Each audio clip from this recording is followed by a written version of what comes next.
Hey, what's up, everybody? Coming at you with a very rare YouTube live event. I realize I'm going to try to get better at that. But I really wanted to come on live because, I thought it'd be a good time to share a tip with you about passports. Now, I've had my share of passports over the years for a variety of reasons. One is I've been traveling for a long time, and I have been robbed of my passport, which meant I had to get an emergency passport. So I think this is the emergency one. It's now been canceled because it's been replaced, but I got that one down in Buenos Aires. And this was my very first one. Oh, look at this. This is my very first one. Check out that photo. Oof. Found a little currency in there, man. You never know. Let's see what we got here. Looks like we got a little Uruguayan currency. Right after I got robbed in Buenos Aires, I went to Uruguay. And here's some, looks like some Thai currency. Or maybe Lao, actually. I think this might be Lao. What do you guys think? Anyway, don't know how much that is worth. I'm not sure. I'm not sure where this is from. Anyway, that's a nice little surprise. Put that in the envelope. I have an envelope of leftover currency, so when I go on a trip, I check and see if I have any Dominican pesos, Colombian pesos, grivnas, whatever the currency may be, and I check that out. The other thing I do, and I don't, I don't do it often enough, is I check my passport for expiration date. 2020, big year, election year, but it's also a big year because my passport expires. Guess when I figured that out? About 5 days ago, when I was preparing for a trip and was gonna have to apply for a visa, possibly to India. And I was like, ooh, it expires in April.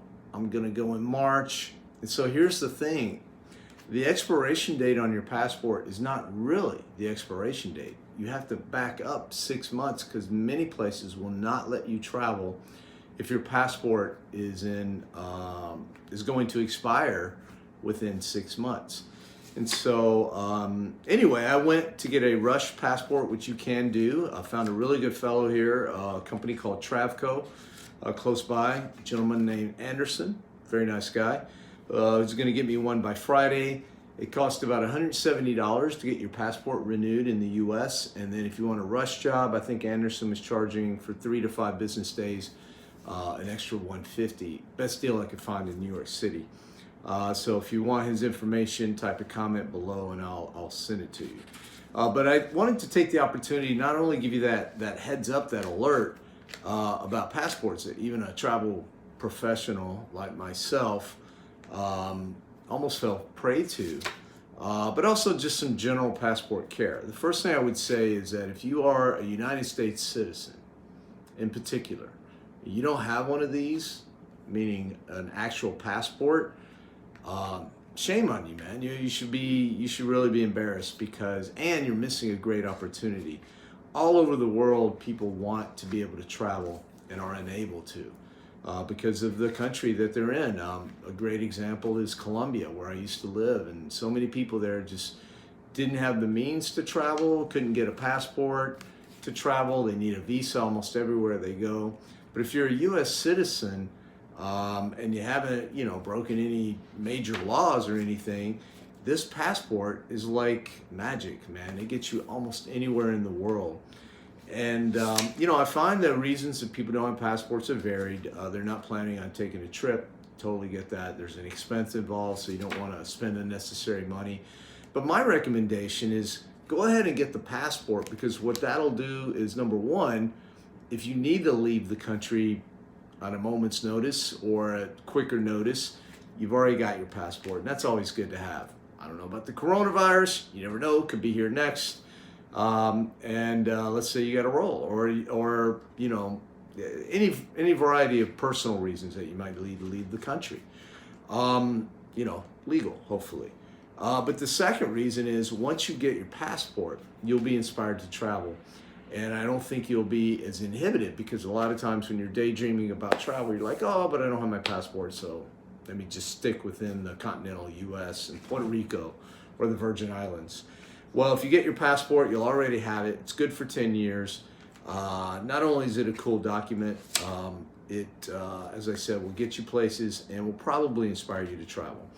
A little bit of passport care when you get to your hotel or your destination.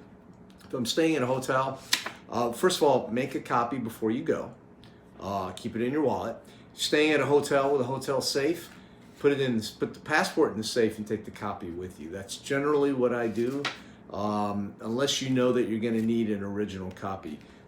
Case in point, I was in Ukraine recently and we did a shoot at Chernobyl, the old nuclear meltdown disaster spot. And, I was like, I bet you need to take your passport. And I was right. You need an actual original passport.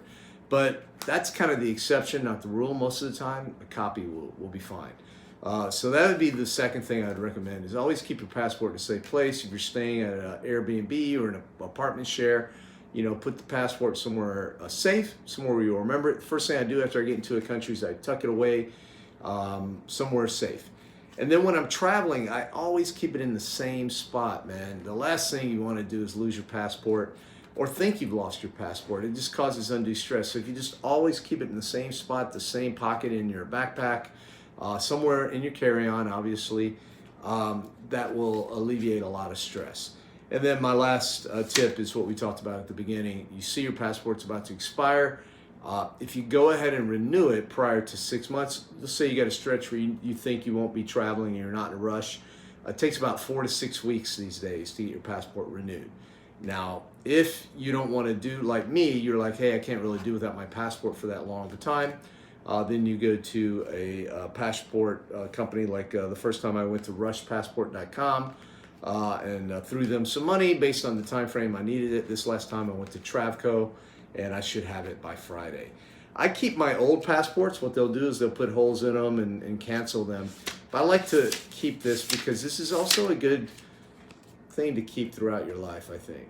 It's a memento of everywhere you've been. Passport stamps, kind of hard to read, but imagine sitting with your grandkids or your great nieces or nephews later on in life. You want to talk about all the places you went, and as they go through there and like, wow, did you really go to Russia?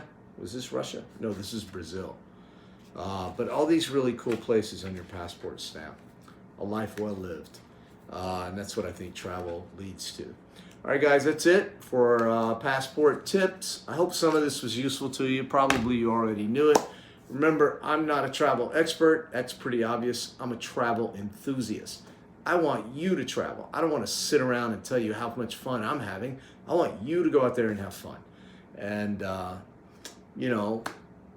find out why I do it all the time. And trust me, I think if you start off small, if you haven't traveled before, hey man, go to Costa Rica, go to Puerto Rico if you're from the US, go to Dominican Republic, go to cross the border into Mexico, to Cancun, whatever it takes, man. Go to Canada, cross the border, get comfortable with that, and then you can move up, I didn't start out trekking to really obscure locations immediately. I'm not that big of an adrenaline junkie. I started off and as my comfort, I started off small, and as my comfort level got better, I kept kind of upping the ante and trying to get the adventure going. And these days, man, I'll go almost anywhere. There's almost nowhere that I don't want to go to at some point in time. And, I can't tell you how many times it's been just a source of comfort to have this passport. It's, believe it or not, still very well respected throughout the world.